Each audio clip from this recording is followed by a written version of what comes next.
Nuestros ojos, observando el noble fruto de una nuez, nos recuerdan que a lo largo de la historia, plantas y hombres han ido siempre de la mano.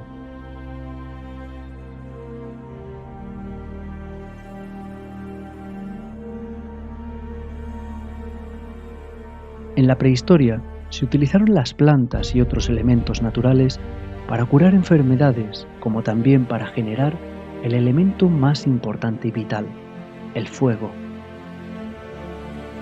Se encontraron hierbas curativas y setas comestibles en los efectos personales de Ozi, el hombre del hielo. Mas no solo ellos conocían sus usos. Los animales sorprendentemente se automedican. Las mariposas monarca, infectadas por parásitos, depositan sus huevos en plantas tóxicas como la delfa.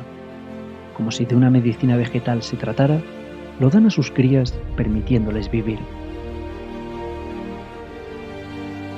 También las hierbas que este oso come tranquilamente matan todo tipo de lombrices, bacterias intestinales y estomacales. Es la Lingusticum de montaña. ¿O qué decir de este elefante, que comiendo una planta llamada borraja, la cual es usada para el parto, unos días después dio a luz a su bebé? Por último, estos monos de África buscan a menudo una planta llamada aspilia, de la familia del girasol. En cuanto mastican sus hojas, los monos encogen la nariz. Incluso algunos vomitan nada más comerlas. Al parecer, contiene una sustancia que acaba radicalmente con parásitos y hongos. Bien, dejamos la prehistoria y viajamos a las primeras civilizaciones. En el antiguo Egipto, papiros como el de Ebers reflejan el uso de hasta 700 plantas distintas, entre ellas el aloe vera, usado por los faraones y que tiene grandes propiedades regenerativas de la piel. La sábila, que así también se le llama, se compone de nutrientes, proteínas, enzimas y aminoácidos. Igualmente, otra civilización, la mesopotámica, dejó plasmado en piedra el uso que hacían de las plantas, de nada menos que hace 4000 años. Pero es en China, por el año 5000, que un libro llamado Pen Sao recoge centenares de fórmulas y plantas que enseñan el noble arte de curar.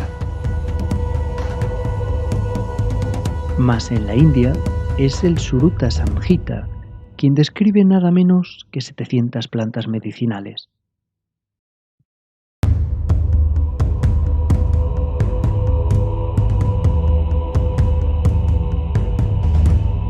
Como lo hacen también la cultura griega y la romana. Ambas utilizaron remedios parecidos a los nuestros, que mezclaban el descanso con la alimentación y con el aire puro, limpio y fresco. Sus prácticas fueron recogidas por personajes como Hipócrates, Claudio Galeno, Dioscórides o los más conocidos por todos, Sócrates, Aristóteles y Platón. Además, como curiosidad, los soldados romanos eran pioneros en el uso de esta planta. Y es que cuando la lechuga se espiga, produce alcaloides parecidos a la morfina, los cuales servían para calmar el intenso dolor de las heridas.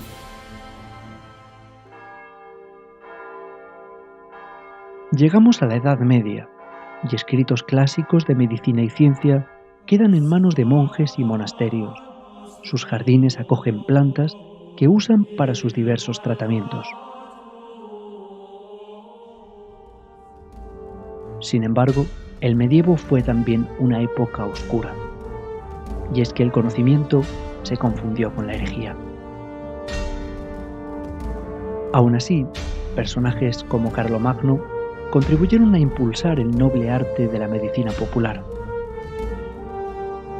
como lo harían también las llamadas mujeres sabias, aquellas que elaboraron remedios a base de plantas, hechizos y encantamientos.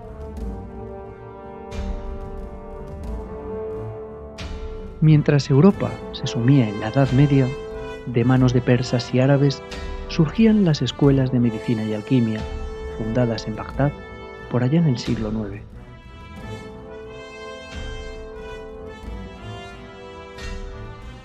Pero si hablamos del Nuevo Mundo, los conquistadores se sorprendieron al ver que hombres sabios o chamanes conocían el arte de la sanación. Plantas de la selva y hongos enteógenos eran usados para curar.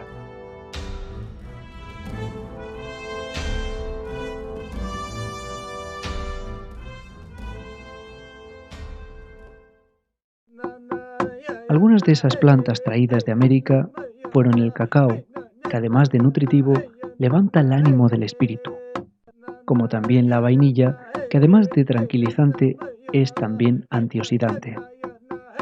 ¿Y qué decir del tabaco y del café? De los cuales el primero se usaba entonces en América, pero de forma completamente natural. Pero volvamos a Europa. Estamos ya en el siglo XV, en el resurgir de las ciencias y de la vida. Es el Renacimiento. Aquí se inician los primeros estudios del cuerpo humano, con dibujos del gran Leonardo, tratados de medicina, cirugía y enfermedad. Destacando entre todos ellos los escritos por el médico holandés Paracelso. Su método era tan eficaz como sencillo, contando con una capacidad para curar que iba más allá de lo convencional. Y en el siglo XVIII aparece la farmaconosia, el estudio de la composición química de las plantas, siendo en el XIX que se aíslan sus componentes, dando lugar a los primeros fármacos de laboratorio.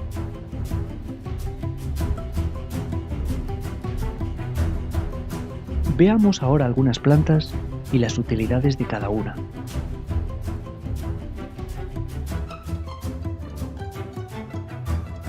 Empezaremos citando al poderoso ajo. La ciencia ha comprobado sus enormes beneficios. Un compuesto llamado alicina le confiere grandes propiedades.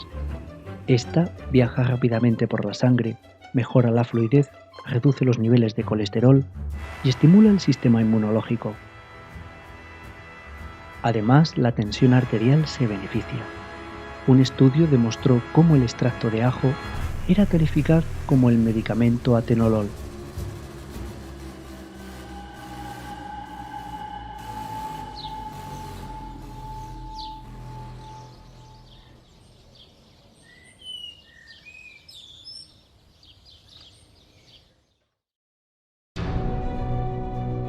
Esta otra planta, conocida como majuelo, es el más poderoso hipotensor que existe.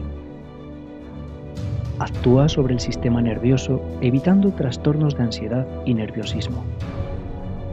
Además, sus frutos son comestibles, ricos en vitamina C, como lo son también sus hojas, si bien es en las flores donde hallamos las propiedades medicinales. Si de la planta anterior dijimos que es tranquilizante, el hipérico es antidepresiva. Su nombre procede de Hiperión, dios del sol, y precisamente con él se curan depresiones y se ahuyentan a los malos pensamientos. Sus dos sustancias, la hipericina y la hiperforina, tonifican el sistema nervioso y mejoran la actividad neuronal. Y es que al hipérico se le ha sometido a numerosísimos estudios. Su extracto es tan eficaz como un antidepresivo convencional. A la artemisa se la considera madre de todas las hierbas, una planta medicinal indicada para la mujer y que, como su propio nombre indica, nos remite a la propia diosa de la fertilidad, Artemis o Diana. Se recomienda para aquellos que sufren de pesadillas y en la medicina tradicional china forma parte de la llamada musibustión. En la Edad Media, la artemisa se utilizó como hierba protectora y mágica que inducía al sueño lúcido y al viaje astral. Quizás por esa razón, artistas y escritores del siglo XIX la tomaron en el famoso licor de absenta, bebida esta utilizada como inspiración para sus obras.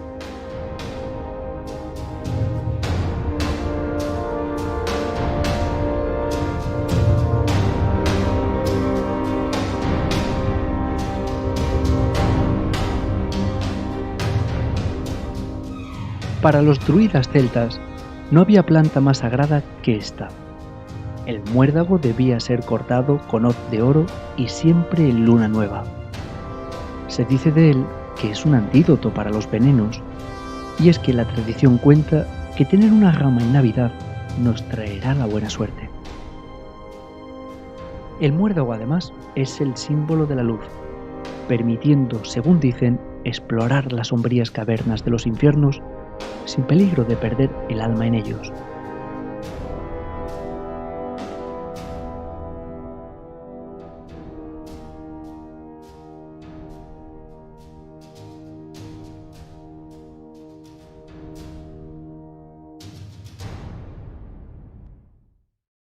Pero para alcanzar esa estrella se precisaría de un superalimento como la alfalfa.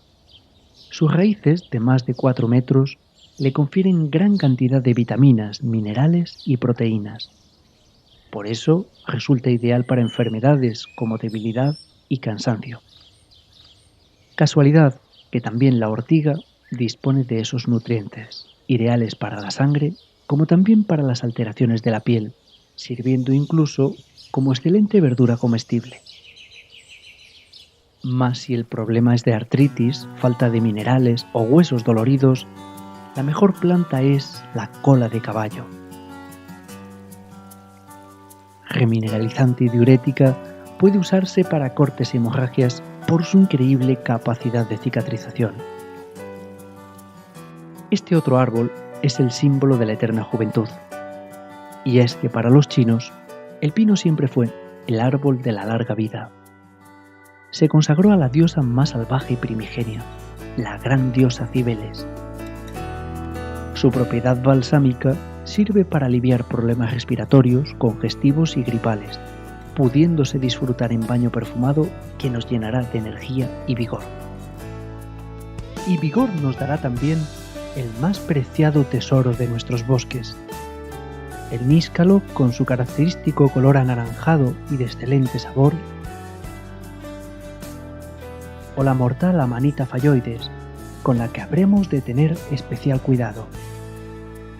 Nos fijaremos en su color verde oliváceo, en su olor dulce y acaramelado, y en su pie y su característica bolsa o volva.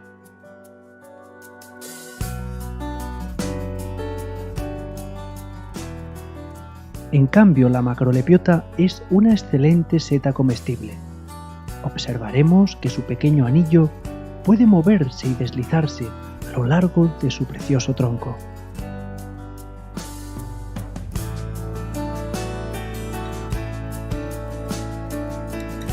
Pero aún más vigorosos estaremos si utilizamos el conocido romero, llamado también ginseng español.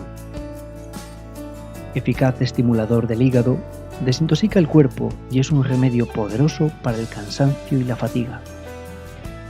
Por si fuera poco, un dicho popular dice: «Romero, romero, llévate lo malo y tráeme lo bueno». Pronunciado 3 veces mientras quemamos una ramita seca, sirve para atraer a la buena suerte. Mas la efectividad del romero se puede ver aumentada en combinación con el tomillo. Gran estimulante de la energía, planta solar y un remedio eficaz para problemas respiratorios y faríngeos. Además, es un poderoso antibiótico demostrado. Una sustancia llamada timol y otros aceites esenciales lo convierten en uno de los más poderosos. Aunque, como no hay 2 sin 3, al romero y al tomillo le podemos añadir la salvia. Todas las mañanas, estas 3 plantas nos garantizan una larga vida y una buena salud corporal. Y es que salvia viene del latín salvus, que significa salvar o estar sano. Se dice que quien cría salvia en su jardín no tiene razón para morir. Sin embargo, la lavanda, aunque también es una planta aromática, no tiene propiedad de estimulante. Al contrario, es un efectivo tranquilizante. El espliego, que así también se le llama, es además magnífico repelente de los mosquitos. Pueden ver ahora el saúco, literalmente significa beneficio. Y es que sus flores son antiinflamatorias, bajan la fiebre y la planta en general es asociada a la buena fortuna. Quizás por ello, los romanos colocaban pequeños tallos en las puertas de las casas y los griegos hacían sonoras y delicadas flautas o incluso varitas mágicas como las del famoso mago Harry Potter. Y quizás ahora se esté preguntando si hay alguna planta para los pulmones. Pues sí, efectivamente una de las mejores es el gordolobo. Con una excelente capacidad antitusiva, es capaz de limpiar a fondo nuestras vías respiratorias. Además, y como curiosidad, se le conoce también como hierba de los pescadores. Y es que sus flores dispersas en el agua eran y son una sorprendente droga que, inocua para las personas, es implacable para los peces.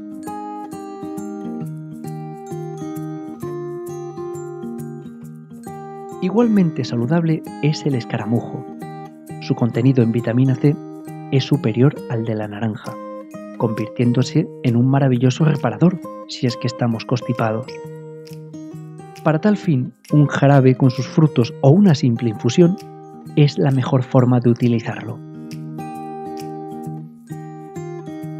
Como también lo podemos hacer con las moras, unos frutos deliciosos en los que abundan vitaminas que nos ayudan a descender nuestra fiebre corporal. Al igual que lo hace la aspirina de los pastores o agracejo, cuyas hojas comestibles, de agradable sabor a limón, contienen una sustancia llamada berberina, con un efecto poderoso antipirético. Además, reduce el azúcar en sangre, permitiendo su absorción, teniendo incluso resultados positivos para una gran variedad de cánceres. Otra planta eficaz para los pulmones es el marrubio. La marrubiina contenida en sus hojas fluidifica la secreción bronquial, la expectoración y dilata los alveolos. Se puede tomar en infusión, inhalar en vapores o incluso fumar sus hojas. Precisamente por esto se le conoce también como el tabaco de los pobres. Y estos cipreses de apariencia espiritual son a menudo centenarios. Sus hojas, siempre verdes y con una madera casi incorrupta, hicieron de ellos un símbolo de la inmortalidad. Asimismo, el ciprés actúa sobre el sistema circulatorio, curando varices, hemorroides, trombos o hematomas. Gerardo Diego cantaba así a su ciprés: como tú, negra torre dar dos filos, ejemplo de delirios verticales, mudo ciprés en el fervor de silos.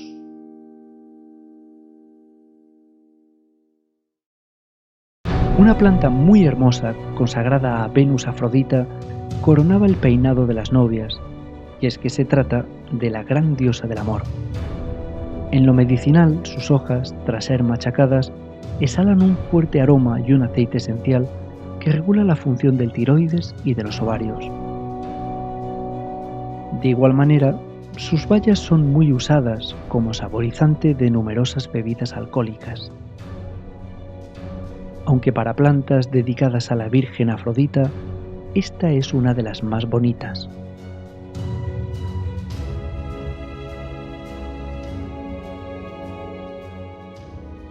Al igual que hacemos con el agua, o especialmente con la madera, recolectaremos también las plantas de la misma manera.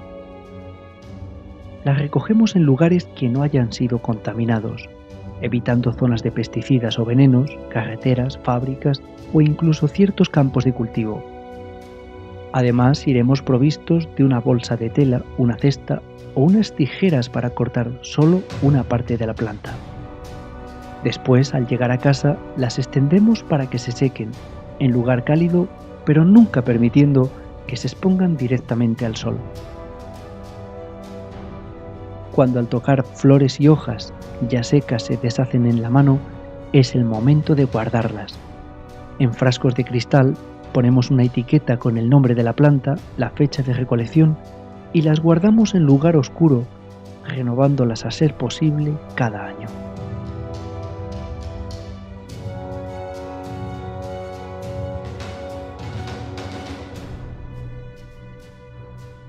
Todas las plantas tienen sustancias llamadas principios activos. Estos les confieren las propiedades medicinales que tienen. Unas plantas tienen unos principios que las hacen curativas. Otras, en cambio, tienen otros que las hacen venenosas, pudiendo paralizar o incluso provocar la muerte. Veamos algunos ejemplos. El ácido salicílico, conocido como aspirina, es uno de esos principios o sustancias que se encuentran en plantas como el sauce blanco. Su corteza, por eso, tiene propiedades analgésicas, antiinflamatorias y antipiréticas. En cambio, otros principios son perjudiciales. Por ejemplo, los alcaloides son sustancias muy activas y peligrosas. La morfina, la cual se encuentra en la adormidera, o la coniina en la cicuta, son algunos de ellos.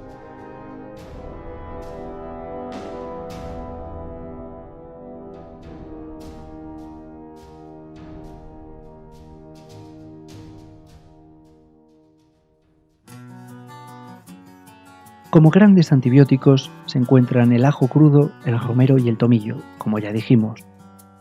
Mas si se trata de la digestión, la manzanilla, el anís y el hinojo. Si tenemos ardor de estómago, tomaremos fenogreco, lino u hojas de olivo. Pero para las quemaduras, el hipérico y la raíz del traidor. Así como para las heridas y cortes, la cola de caballo, el omnipresente romero y el aloe vera. Ahora bien, si es un problema de ansiedad o insomnio, la valeriana, la tila y el azahar. Mas si la ansiedad viene acompañada de depresión, utilizaremos tanto el hipérico como el espino albar. Para las enfermedades de la piel, lo mejor es la ortiga y el romero. Así como la manzanilla y el saúco lo son para inflamaciones de los ojos. O el ajo crudo y el aceite de clavo para el irresistible dolor de muelas. Por último, si lo que tenemos es fatiga y agotamiento, utilizaremos romero, tomillo y salvia.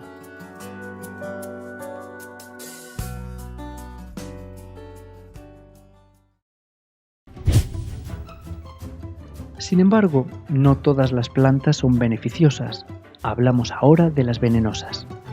La cicuta, con su inmenso poder para provocar la muerte, fue ingerida por el famoso Sócrates, el cual, condenado injustamente, vio cómo su sistema nervioso deteriorado le provocaba lentamente la muerte.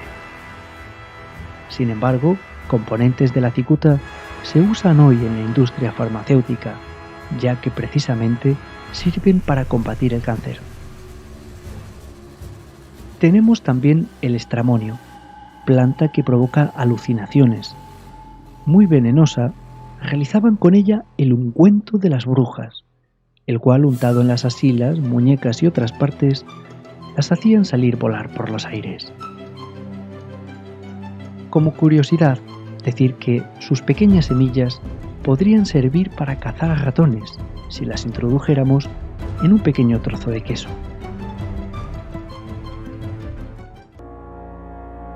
Otra letal planta es el beleño negro o blanco, que con propiedades analgésicas puede combatir el asma o el Parkinson. Sin embargo, su alta toxicidad nos sugiere no hacerlo. En cambio, las brujas sí que lo usaban por sus propiedades alucinógenas, y es que simplemente oler sus flores podría provocarnos mareo y cefalea. Por cierto, aprovechamos para decir que de esta y otras plantas similares se extrae la escopolamina, una sustancia que gente sin escrúpulos está usando para violar y robar impunemente, y esto creemos que no se debería permitir.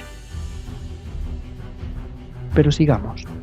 Especies venenosas, como la hierba del infierno, son tan tóxicas que simplemente su contacto con las manos provoca sensación desagradable. En el pasado se usaron como armas poderosas. En la guerra envenenaban flechas y dardos, combatiendo así a los enemigos. Otra especie menos peligrosa es la dulcámara. A pesar de su nombre, tomatito del diablo, se ha utilizado como tranquilizante, pero sobre todo para curar los molestos herpes. Y la belladona, de la cual durante muchos años se ha extraído una sustancia llamada atropina, que en oftalmología sirve para dilatar las pupilas. Pero cuidado con esta otra. Del ricino bastan pocas semillas para matar. Aunque si quemamos una de ellas, podemos pedir un deseo mientras arde, que según se dice, se nos concederá. Ahora bien, si el deseo es de fumar, debemos saber que el origen del tabaco se sitúa en el Perú y el Ecuador. Con más de 5.000 años de antigüedad, permite para quien lo usa alcanzar niveles altos de concentración física y mental. De hecho, los guerreros antes de la batalla usaban la famosa pipa de la paz. Aunque eso sí, el tabaco de entonces poco tiene que ver con el de ahora. Y cerramos el capítulo de tóxicas con el árbol de la vida y de la muerte. El guardián del umbral, nos referimos al tejo. Los celtas lo veneraron formando parte de sus rituales y lo utilizaban para cazar por su veneno. Su intoxicación es muy peligrosa, produce la muerte, aunque permite en algunos casos acceder a los mundos del más allá. La contaminación del mundo es imparable, al menos por ahora. Tenemos que soportar e incluso ingerir sustancias venenosas muy numerosas. Mas dentro de las plantas, algunas tienen un efecto limpiador. En 2013, un estudio realizado en toda Europa confirmó que fruto de la contaminación, la sangre de los europeos tiene de media hasta 500 sustancias químicas. Enfermedades que hoy llamamos de origen desconocido podrían deberse a factores hereditarios, pero también a pesticidas, aire contaminado, metales pesados en el pescado, cantidades pequeñas que aunque legales se van acumulando y quizás nos van enfermando. Entran entonces en juego las soluciones naturales. Tenemos las llamadas plantas quelantes o limpiadoras de la sangre. Una de ellas es ya citado anteriormente, ajo crudo, capaz de limpiarnos de metales pesados que por sí solo el cuerpo difícilmente podría expulsar. Al ajo se le ha sometido a numerosos estudios. Uno de ellos fue llevado a cabo en una fábrica de baterías de coche, comprobando que en sus empleados disminuían los niveles de plomo en sangre hasta en un 19% a las 4 semanas de aplicación. Igualmente el cardo mariano está a nuestra disposición. Su alto contenido en silimarina hace de esta planta un excelente reparador del hígado, ya que lo fortalece y lo activa. Mas tenemos también el enebro. Podemos hacer la cura que lleva su nombre durante 14 días. Ingeriremos sus pequeñas bayas, que altamente medicinales, contienen numerosos aceites esenciales. Y es que el enebro, diurético y desintoxicante de la sangre, fortalece el organismo de una manera sorprendente. Del que también podemos aprovechar hasta la raíz es del diente de león. Una vez tostada esta, se elabora un delicioso café que lo convierte en un depurador hepático formidable. Además, junto al uso de estas poderosas plantas, hemos de decir que nuestro organismo por sí solo tiende a limpiarse, y lo hace a través de dos filtros fundamentales. Los riñones, que filtran sustancias tóxicas y las sacan de la sangre por la orina, y el hígado, otro de los filtros por el que pasan más de 400 litros de sangre cada hora, dejándola libre de toxinas.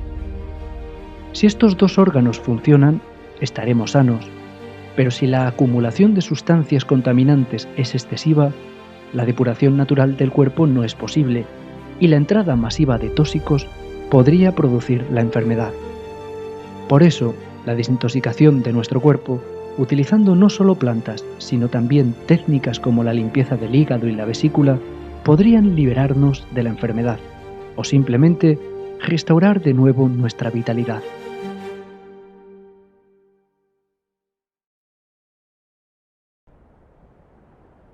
Veamos algunas otras curiosidades de las plantas. Por ejemplo, los animales tienen sistemas digestivos diferentes a los nuestros. Este koala digiere perfectamente las hojas de eucalipto, mientras que para nosotros son completamente venenosas. Por otro lado, las plantas, aunque parezca increíble, son capaces de sentir. Prefieren cierto tipo de música, reaccionan a los estímulos, a las palabras, y lo más sorprendente es que entre sí emiten señales químicas y se comunican sutilmente. Y hablando de curiosidades, quizás te puedas preguntar cuál es el árbol más grande del mundo. Hablaremos así entonces de la secuoya, un árbol perennifolio muy longevo que vive entre 2000 y 3000 años y que llega a alcanzar los más de 112 metros de altura. Y es que los árboles pueden vivir siglos o incluso milenios. Los más viejos son los especímenes del Pinus longaeva, encontrado en Norteamérica, con algo más de 5000 años de antigüedad. Mas hay otras especies que nos sorprenden por su rapidez de crecimiento. Una de ellas es el bambú gigante, que puede crecer 60 centímetros al día, llegando hasta alcanzar los 50 metros de altura en muy poco tiempo. O igualmente, quedamos atónitos, pero en este caso en lo infinitamente pequeño, el azafrán. Para conseguir 1 kilo de sus preciadas flores, hace falta de cansancio o simplemente para revitalizar la energía corporal. El algarrobo nos permite elaborar una fina pasta de gran dulzor, empleada para pasteles y chocolates. Aunque menos dulce que la anterior, es la versión silvestre de la lechuga, de la cual consumiremos las hojas tiernas, evitando las más amargas. Igualmente comestible es el llantén, del cual especialmente se usan las variedades de hoja grande. Y seguramente haya podido contemplar estas bonitas y carnosas hojas en los muros de piedra de su ciudad. Nos referimos a la uña de gato, la cual, usada para comer, aparecía en las ensaladas como aperitivo o simplemente macerada. Aunque para plantas conocidas, la más popular es la colleja, unas pequeñas y tiernas hojas que presumen de un delicado sabor, tanto en tortilla como acompañadas. E igualmente popular es el cardillo, que sobre todo en el sur de España es sorprendentemente apreciado. De la misma manera que el cardo, de las malvas se come todo, flores y hojas. Otro árbol que pertenece a Mercurio es el abedul, el árbol de la docilidad. Los romanos y también los galos lo empleaban como antorchas iluminando el camino de la novia a la casa del esposo, simbolizando así la llegada de la luz y de la felicidad. Y es que el nombre mágico de abedul es Bet, que significa mudo, y era por eso considerado sagrado por los celtas y por los galos, representando para ellos al dios de los vivos de los muertos. Ya para terminar este documental, lo vamos a hacer con 3 plantas mágicas por excelencia. Una de ellas es el junco, que simboliza la resurrección o el renacimiento de Osiris, siendo así que su tallo largo y puntiagudo se considera nexo de unión entre lo divino y lo terrenal. Curiosamente, en la mitología japonesa, el junco también era hilo conductor, que comunicaba a los dioses celestiales con los dioses de la tierra. La otra planta trascendente y mágica es el hinojo, símbolo de fuerza primigenia que asocia a Prometeo, aquel que robó el fuego de los dioses, escondiéndolo después en el tallo de un hinojo, entregándolo a los hombres para el bien de la humanidad. Pero de las 3 es la vid y es el vino más mágica. Un maravilloso prodigio, un secreto ya olvidado, una transformación alquímica que nos enseña a modelar el plomo en oro, semilla en vino. Muchos pueblos lo veían rebajado con agua, muy baja graduación, como nosotros hacemos con el moto. Y esto mismo lo enseñó, pero de manera simbólica, el misterioso y extraño dios Dioniso. Y ese Dioniso descubre la cultura del vino y la forma de extraer su preciado jugo. Es entonces que se dedica a enseñarlo a los mortales. Por esa razón es condenado a vagar por toda la tierra. En la Edad Media, grandes alquimistas transmitieron todo esto, pero de manera simbólica. Y hablaron de su creencia, de que si uno aprende el secreto de purificar el oro, podrá usar la misma técnica para purificar su alma y cuerpo, reuniéndose así, según ellos creían, con la naturaleza primordial de nuestro mundo.